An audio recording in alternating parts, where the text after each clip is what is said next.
আল্লাহ সুবহানাহু তাআলা মানুষকে সৃষ্টি করার যে ঘটনা আব্দুর রহমান আপনাদেরকে শোনাচ্ছিল এবং কোরআন বুঝার যে কথা আপনাদের সামনে পেশ করছিল, আমি ওই ঘটনার সাথে সম্পৃক্ত কিছু কথা এবং কোরআনের সাথে সম্পৃক্ত কিছু কথা দিয়ে আমার আলোচনা শুরু করতে যাচ্ছি। কোরআনকে আল্লাহ সুবহানাহু তাআলা মানুষের জন্য হেদায়েত স্বরূপ বলেছেন। আল্লাহ সুবহানাহু তাআলা বলেননি যে আমি আপনার জন্য হেদায়েত স্বরূপ। আল্লাহ বলেননি যে আব্দুর রাজ্জাক বিন ইউসুফ আপনার জন্য হেদায়েত স্বরূপ, ডক্টর জাকির নায়েক আপনার জন্য হেদায়েত স্বরূপ।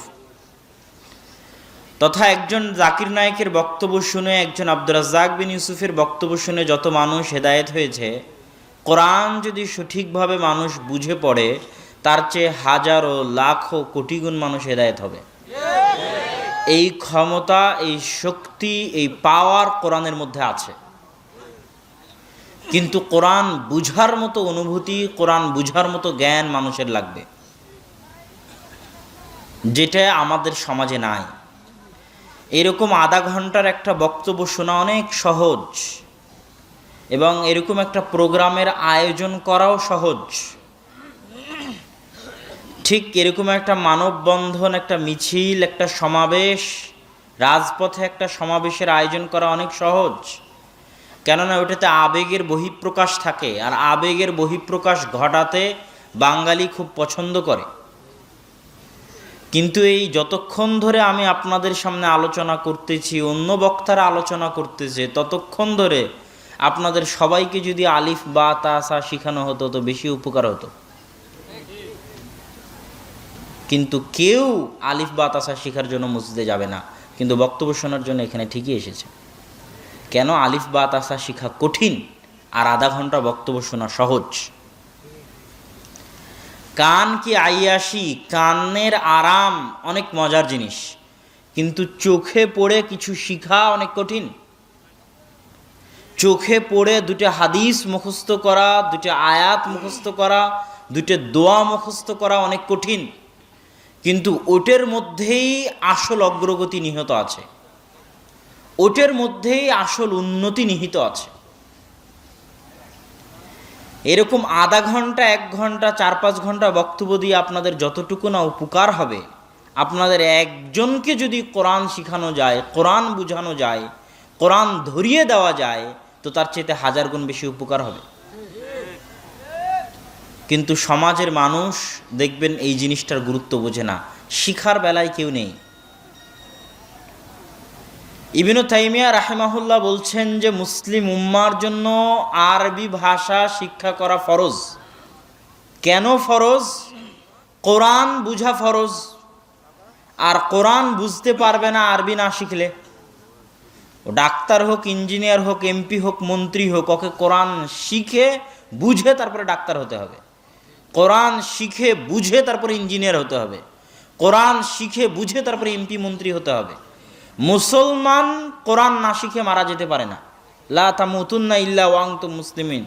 তোমরা মারা যেও না মুসলমান না হয়ে, তোমরা মারা যেও না কোরআন না শিখে।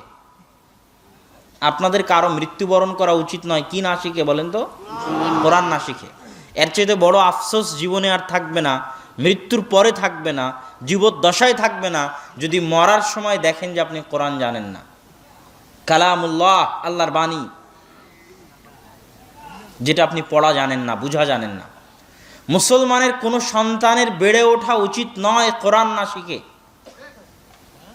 এবং এর জন্য মসজিদ কমিটি, সমাজ দায়ী। মুসলমানের কোনো সন্তানকে যেন তারা কোরআন না শিখে বড় না করে, এর জন্য দায়িত্বশীলেরা কিয়ামতের মাঠে জিজ্ঞাসিত হবেন। এমপি, মন্ত্রী, চেয়ারম্যান, মেম্বার, মসজিদ কমিটির সভাপতি, তার আশেপাশে থাকা কোনো মুসলমানের সন্তান যে কোরআন না শিখে বড় হয়েছে আর সে তাকে কোরআন শেখানোর চেষ্টা করেনি, জবাবদিহি দিতে হবে। কোরআন এত গুরুত্বপূর্ণ জিনিস, কোরআনই সব কিছু। কোরআনই হচ্ছে মুআজিজা। গত 1400 বছরে আর নবী আসেননি কেন? কোরআন আছে, এই জন্য নবীর প্রয়োজন নাই। আরও ভবিষ্যতে কিয়ামত পর্যন্ত নবী আসবেন না কেন? মুসা আলাইহিস সালাতু ওয়াস সালাম চলে গেছেন, তার লাঠিও চলে গেছে। ঈসা আলাইহিস সালাতু ওয়াস সালাম আসমানে গেছেন, তিনি মানুষের গায়ে হাত দিলে মৃত জীবিত হয়ে যেত, অন্ধ ব্যক্তির চোখ স্পর্শ করলে চোখ হয়ে যেত, চক্ষুস্মান হয়ে যেত। তিনি নাই, তার মুজিজাও নাই। কি দেখিয়ে তিনি মানুষকে ইসলামের দিকে নিয়ে আসবেন? মুসা আলাইহিস সালাতু ওয়াস সালামের লাঠি নাই, যেটা দেখে মানুষ আল্লাহর ক্ষমতা, আল্লাহর শক্তি বুঝবে। তাহলে মুহাম্মদ সাল্লাল্লাহু আলাইহি ওয়াসাল্লাম চলে গেলেন, কিয়ামত পর্যন্ত আর নবী আসবে না, তো কি দেখে মানুষ মুসলমান হবে? কোরআন। এটাই আল্লাহ রাসূলের মুজিজা, চিরস্থায়ী চিরন্তন মুজিজা, যার একটা অক্ষর, একটা বর্ণের হেফাজতের দায়িত্ব আল্লাহ সুবহানাহু ওয়া তাআলা নিয়েছেন।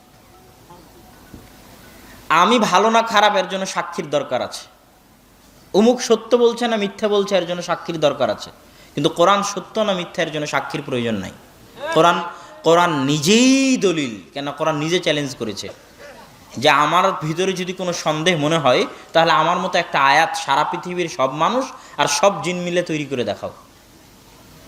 এখন পর্যন্ত কোরআনের এই চ্যালেঞ্জ গ্রহণ করার সাহস কেউ দেখায়নি। কেন? কোরআন হচ্ছে আল্লাহ সুবহানাহু ওয়া তাআলার বাণী, এটাই কোরআনের মুজিজা। আপনি যদি কোরআন না বুঝেন, তাহলে আল্লাহ সুবহানাহু ওয়া তাআলাকে চিনতে পারবেন না, আপনার সাথে আল্লাহর কানেকশন হবে না, আপনার সাথে আল্লাহর যোগাযোগ হবে না, আপনার সাথে আল্লাহর সম্পর্ক তৈরি হবে না। আপনি আল্লাহর দরবার থেকে বিতাড়িত থাকবেন, আল্লাহর রহমত থেকে বঞ্চিত থাকবেন, আল্লাহর দয়া থেকে বঞ্চিত থাকবেন। ওই মানুষের জীবনই নয় যে মানুষের সকাল শুরু হয় না কোরআন দিয়ে, সে দিন শেষ হয় না কোরআন দিয়ে, দিন শুরু হয় না কোরআন দিয়ে, তার বেঁচে থাকার কুকুর শ্রীগালের বেঁচে থাকা সমান। কেননা কোরআনবিহীন জীবন বরকতবিহীন জীবন, কোরআনবিহীন জীবন বরকতবিহীন জীবন। যে জীবনে কোরআন নাই সেই জীবনে বরকত নাই, যে ঘরে কোরআন নাই সেই ঘরে বরকত নাই, যে ঘরে কোরআন পড়া হয় না ওই ঘর কবরের মতো অন্ধকার, যে বাড়িতে কোরআন পড়া হয় না ওই বাড়ি কবরের মতো অন্ধকার। যে জীবনে কোরআন নাই সেই জীবন অন্ধকার জীবন, বৃথা জীবন, 16 আনাই বৃথা জীবন। في القلب مشاعر أخفيها قد أشرقت الشمس عليها عن خطط لم أعبأ فيها ستكون بأيامي فرقا فحياتي قبل الحلقات تيه بضياع بشتاتي